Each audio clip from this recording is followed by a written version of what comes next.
I think it goes back to what I said about us being a rudder or caught in the wake. We can be the ones guiding this by developing a city that supports the kind of businesses that we want to bring to the community or that doesn't. It's providing a vision. And I want to use that word a lot, and I can as my candidacy, is a vision and a focus for the future and the importance of economic development and growth. It's doing the research, it's working with all parties and setting Lawrence up, again, not just to benefit a few, but to benefit all. I mean, the city commissioners are the one that make the final say. And it's their job to have a vision, to have a strategic, specific goals. This is what we're working towards. This is the importance of economy. And we should have city commissioners who champion that. You know, I think my job, if I win city commission, and the people who are in city commission should do, is be the liaison to work with the Chamber of Commerce and see what we can do to bring the people in. I said, you know, I feel like we wait until primary businesses call us and say they want to relocate here and then work for them. Instead, it should be the other way around. Is looking for these primary businesses, showing them what we got for them to move here. Well, I think the role for our local elected officials should be limited to supporting projects that meet a public need.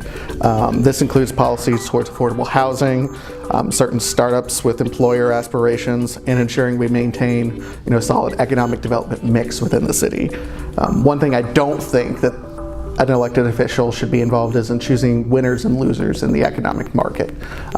Saying that a certain retailer can only go in one part of town because that's what the plan says has to happen, I don't think that's the job of an elected official. I think local elected officials can help to remove barriers to economic development. It's not, obviously as a city commissioner, we don't develop businesses, but what we do is we develop codes and we develop language that either make it difficult or less difficult for a business to operate. We're seeing a lot of that right now with barriers to fiber internet. I've been working with Mike Bosch of RG Fiber quite a bit and looking at ways we can remove some of those barriers so that we can expand opportunity for businesses to succeed in Lawrence. The best thing I can do as a local official, I believe, is to foster an economic development environment that encourages businesses to do what they do best, innovate, and capitalize on new ideas. And that is my goal along that line. I also believe it is our mission as a government that there is properly zoned land out there, that our infrastructure is adequate, public safety is good, and reasonable regulatory requirements are in place. So essentially, it's the government's role to make sure that framework is there and the foundation of the city is stable, and that it meets the needs of a growing city, which we are. So I think that locally elected officials should encourage growth without giving advantages to one business over another in the same field. I really am against the kind of back scratching that goes on sometimes where there's a business that knows someone that's an elected official and maybe they help out their business.